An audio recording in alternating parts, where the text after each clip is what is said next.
From KMUW Wichita, from Toronto, Ontario, and from Armilla, Spain, this is You're Saying It Wrong. Let's talk words.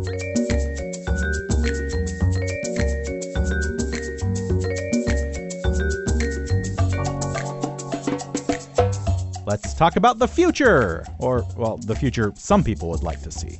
Not us, though. I'm Fletcher Powell, host and producer at KMUW in Wichita, Kansas. And joining me, as they do each week, language experts and New York Times best-selling authors Kathy Petrus and Ross Petrus. Well, Kathy Petrus, you appear to be there at your home in Armilla. But I have a question for you, Kathy. Are you a robot? You don't know, do you? I'm pretty sure not. Ross, I'm even less sure about. Why do you say that, Fletcher? Okay, now I know for sure Ross is not a robot because he progressed to the point where he would at least sound a little bit like a human there. Today, though, we're going to talk about something complicated, I think, and hopefully we can make it simpler, but also something kind of terrifying, which is, we're all dealing with the use of AI right now, right? And all of the complications that it's bringing up.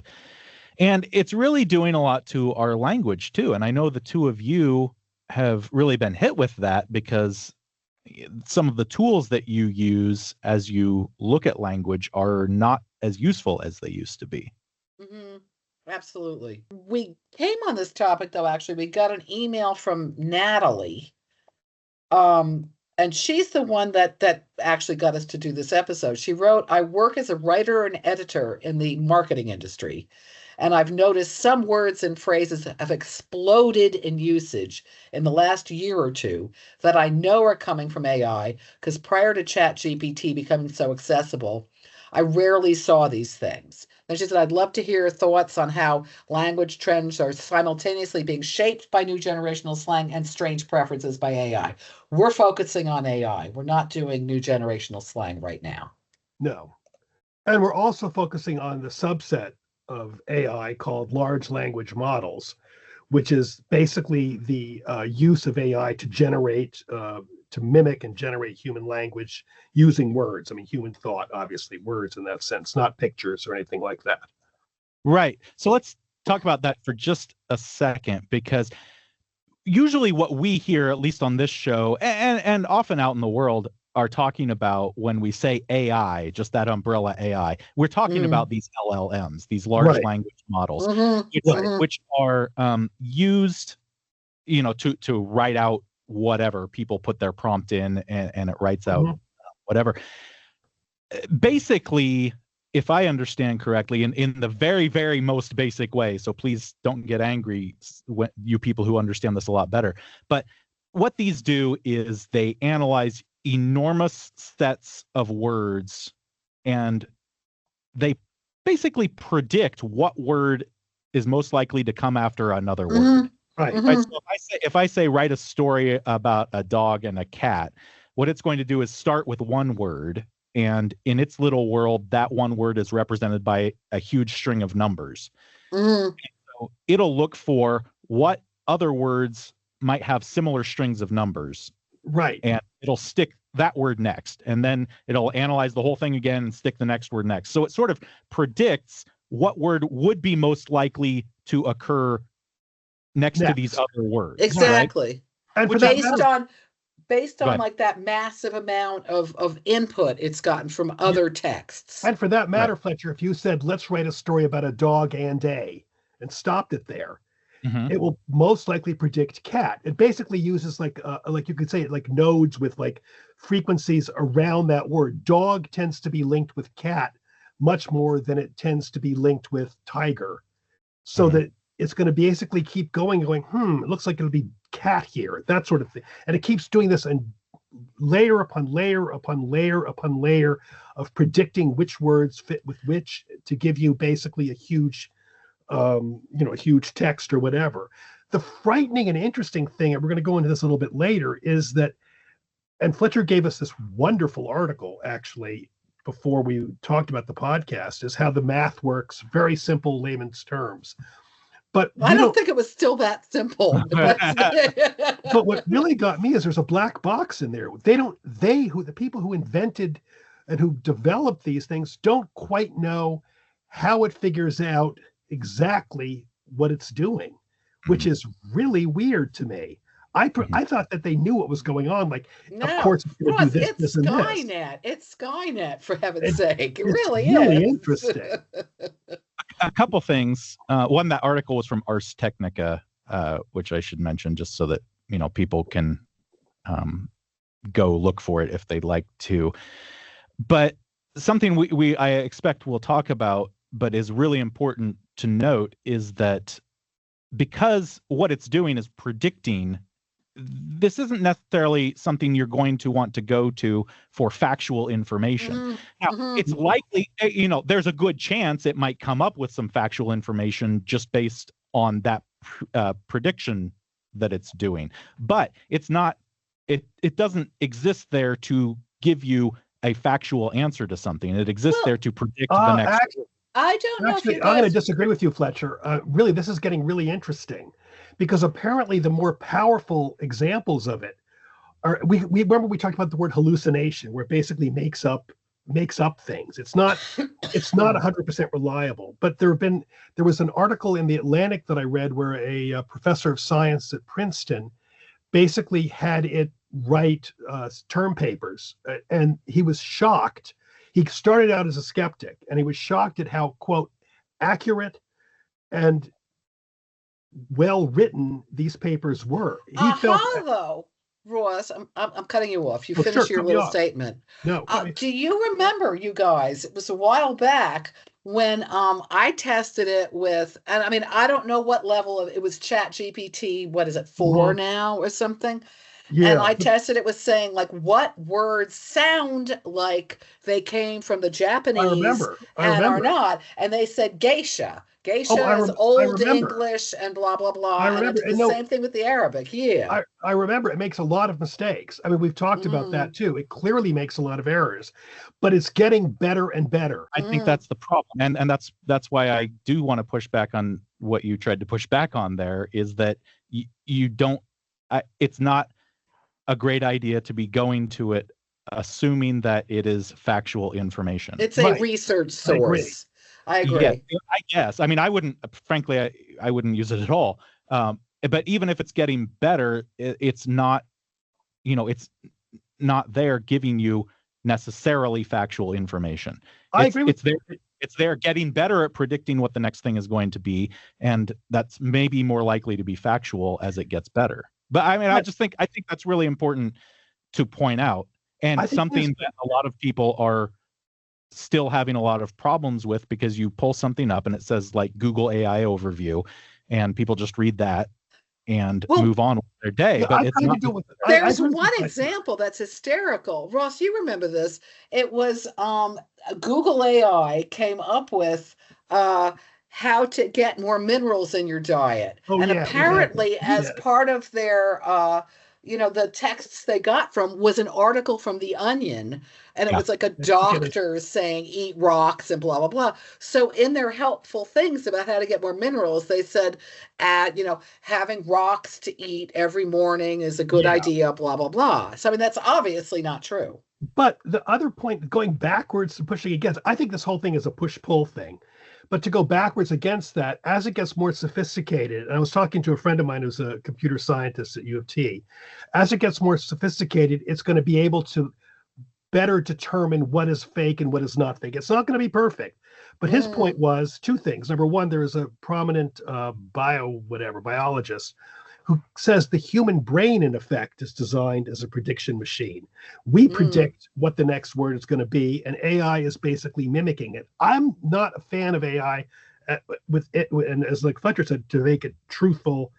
And actually, that's a good example, is to be sure it's true. I think you need to check every single thing AI does. I just want to bring it down to a word level, because that was, if I may, because that was Natalie's question. And I apologize to both of you who are getting very philosophical. No. She was fascinated by the fact that she's seeing in her job as an editor in marketing, a plethora of certain word strings that to her go LLM. Yeah. Sorry. Yeah. We talked about that. Yeah. Accordingly, additionally, all of those. Let's say also apologies to everybody who does know, LLMs versus AI versus whatever. We're probably going to say AI. Even though we are talking we about mean LLM. Yeah, we do. And that's sort of because that's what people understand, AI to be right now is these large language models. And so that's kind of the language that people are using. We realize it's part of the problem if we continue to do that, but it's kind of how people are understanding it right now. And so we're probably going to say AI when what we mean is LLMs. We acknowledge that, and we'll just sort of move on in that very, direction. very sorry. But we have a list of the words. Can I do hers first, Ross? Because I loved her examples. Okay, go. Just read them. Yeah. In her email, I love that she said using the word pitfalls in a title or sentence. She said, I used to think this term was archaic. Now I see it everywhere. And then after she said this, she's right. The top 10 common pitfalls of loading your dishwasher wrong. Using an M dash or a common work font. Actually, I do that all the time. I use M dashes all the time. Yeah. I am a robot. The overuse of the phrase digital landscape or in this fast-paced digital world in an article introduction. And then let's dive into. She said she doesn't hate the phrase, but it's popping up everywhere. And she's blaming LLM.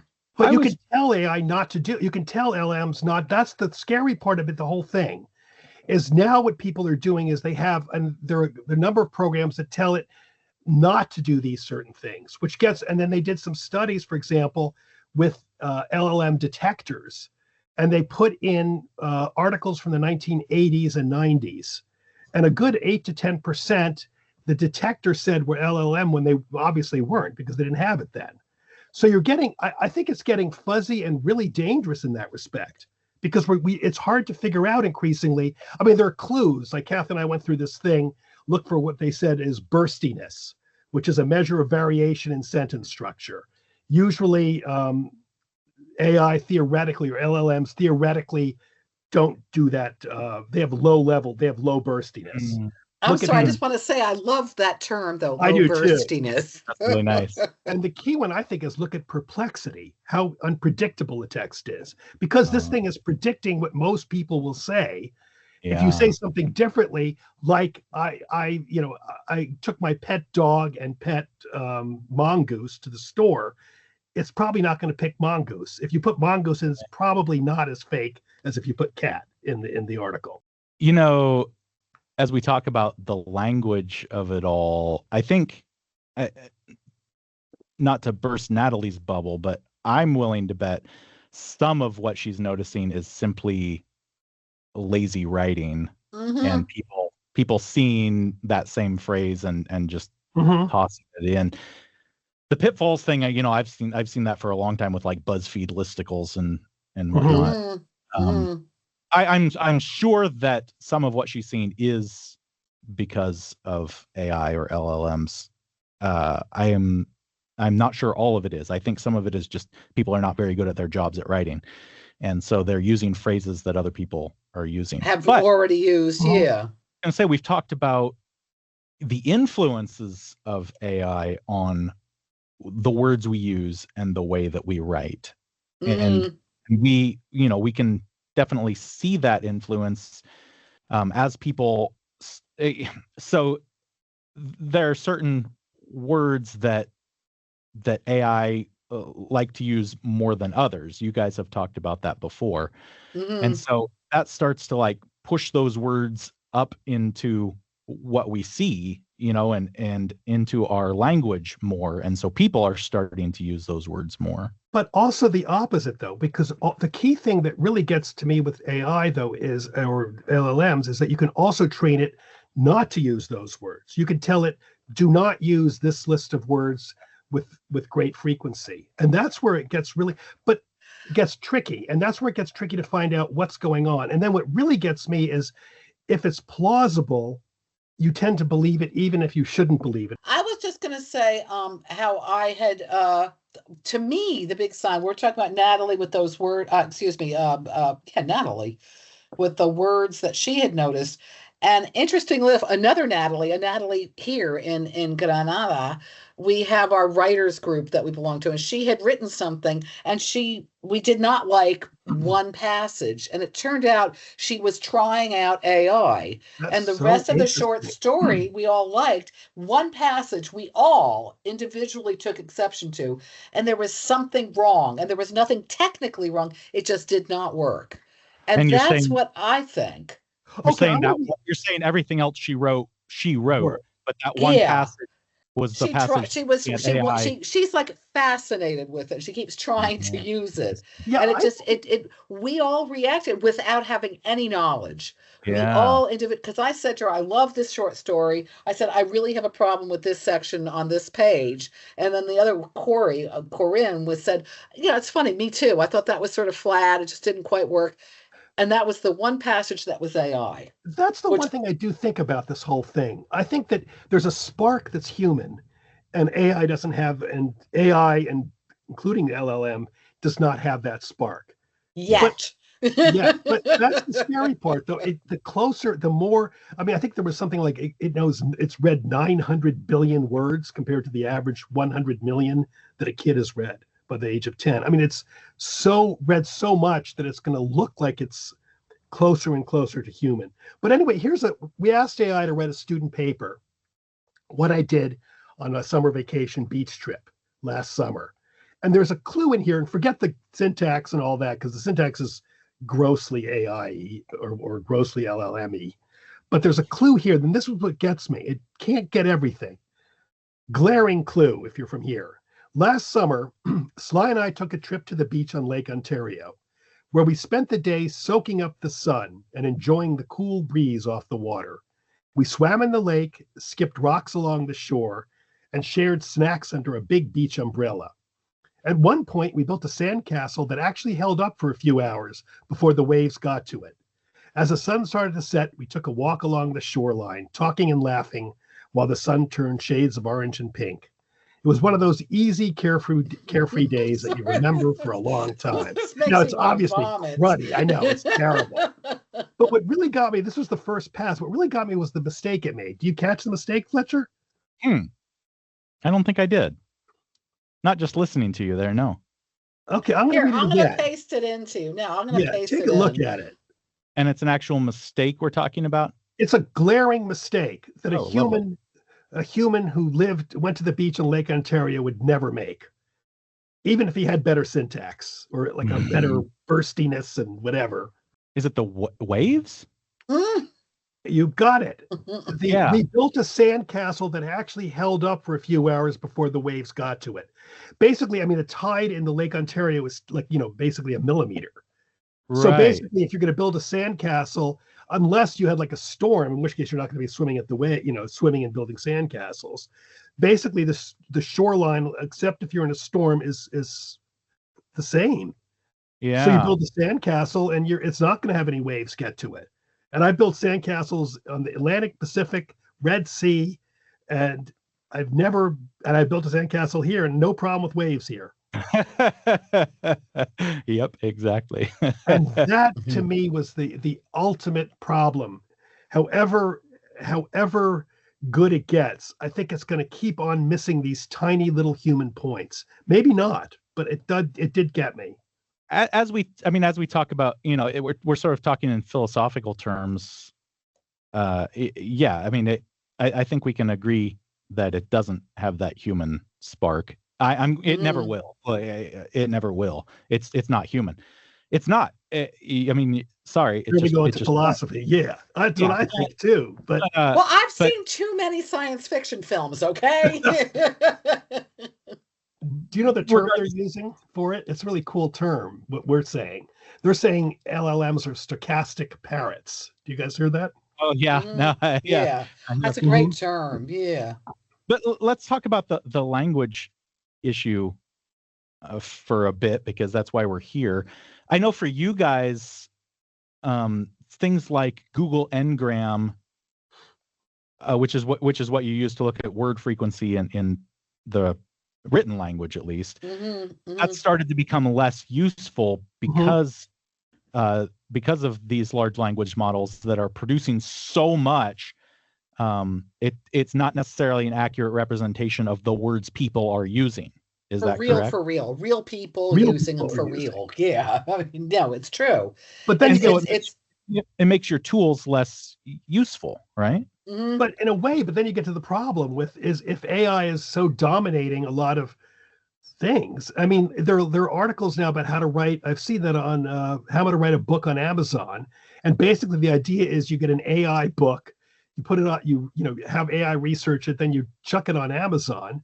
So it's a book. I mean, you're right, but it is the words are being used. The words aren't being used by humans. No, the words are not being used by humans. I mean, that's oddly enough, though, this kind of dovetails with last week and what is a dictionary do? Bear with me for a second. We're saying, okay, ain't, or what was the other word? Irregardless, are non-standard. They appear in dictionaries because they're used so often. So the argument now then would be, if AI uses it all the time, does that give it more legitimacy or less legitimacy? I know. Or and here we go into philosophy again. That's the really weird thing.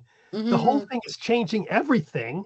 I mean, I'm not wild about it, but it's changing, and I don't quite know what we do with that. Well, we also know though that AI is reading basically all the other things written by AI. So it's I mean, so at some point it almost starts to close its own system, and we've got AI predicting what other large language models are going to say. And so then it's starting to boost all of these different statistics for what words are being used, but it's really just AI cycling all of this stuff around that other LLMs. There's another. I think this is creepy. It almost becomes this thing separate from us, you know, and again, what use are those tools if that's what they're looking at? I don't know. The other problem also with AI, which I did notice, was that AI is looking at what was written. It's going to be basically snowballing what people have said. But the problem with what people have said, for example, there's a lot of sexist stuff. I mean, like I think in that article you gave us, they had the AI basically says doctor minus woman equals nurse. It automatically doesn't. It doesn't say doctor minus woman equals, doctor minus man, equals nurse. I think it was doctor minus man plus woman equals nurse. It doesn't. It automatically thinks it's that, which is not a very good way of thinking. But like what Fletcher just said is, even if they're apparently trying to get rid of those biases, but how do you do that? I mean, it's really tough. So you're going to get a snowball effect on biases that we don't even know we had, and it's going to keep on. Because of the maw. It reminds me of like a whale going through the ocean with the mouth open to get all the nutrients that they can. And I don't know if that's how they work. That's what I knew as a kid. I had tried something and I didn't save it. I was curious. I plugged something in and said to write a description, I think, of one of my prints. And I said, can you make this better? And the thing that freaked me out was this was ChatGPT. I did not do it on Gemini or the other one, Google. They said, we can do it in your funny, I swear to God, in your funny, quirky style, which I did not use those words. So obviously somehow what I had put in, they said, this is humorous and quirky. You know what I mean? Yeah, that's what sort of flips me out a little bit. And I mean, I'm really like, I'm not happy with it, and I don't know, but I think it's happening so much that I don't know what we're going to do with it. There's still more problems. Language-wise, as you guys know, these models have been trained on, millions of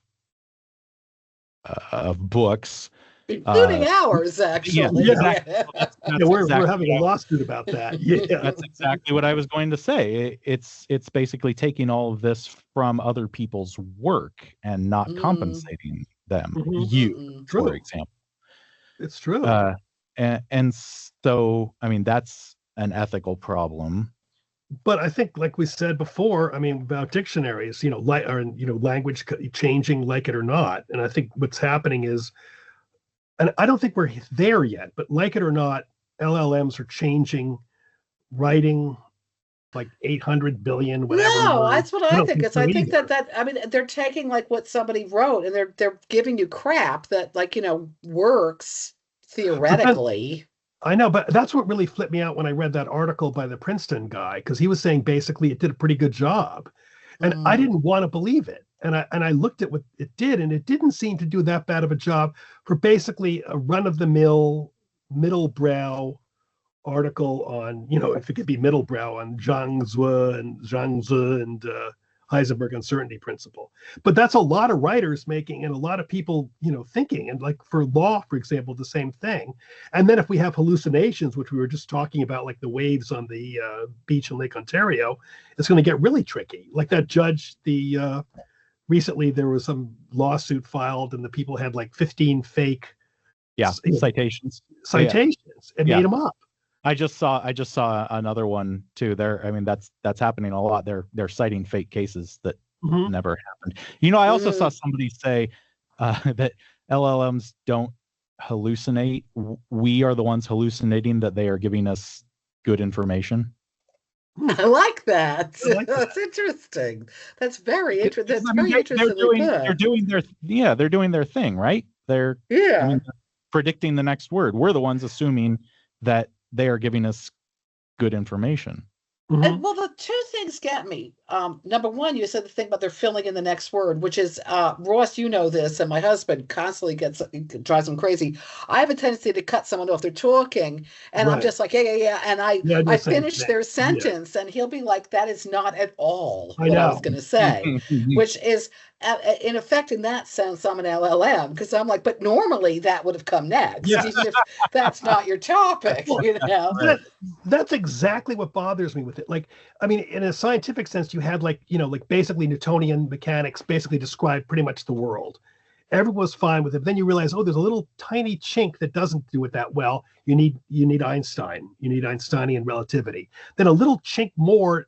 We keep going up infinitely into these little tiny things that doesn't explain everything.